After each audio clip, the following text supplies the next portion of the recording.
কি দেখছো? হ্যাঁ, এগুলোও আমার পরিবারের এক অংশ। শুধু পরিবারই নয়, বলতে পারো আমার জীবনেরও অংশ। হয়তো ভাবছো এখনকার জমকালো ঝাঁ চকচকে আধুনিক মেশিনারির মাঝে এ কি করছে। সত্যি বলতে কি জানো, আমি জীবনকে সামনে থেকে উপভোগ করতে ভালোবাসি। ওই এক্সপেন্সিভ বদ্ধ গৃহে অত্যাধুনিক মেশিনারির মাঝে চারটে এসির ঠান্ডা বাতাসে অত কোলাহলের মধ্যে নিজেকে যেন হারিয়ে ফেলি, এক যন্ত্রাংশ মনে হয়।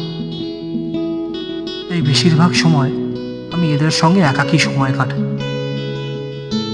হয়তো এখানে আধুনিকতার ছোঁয়া নেই, তবুও কেন জানি না এই ফ্যাকাশে জীবনটাই আমার খুব প্রিয়।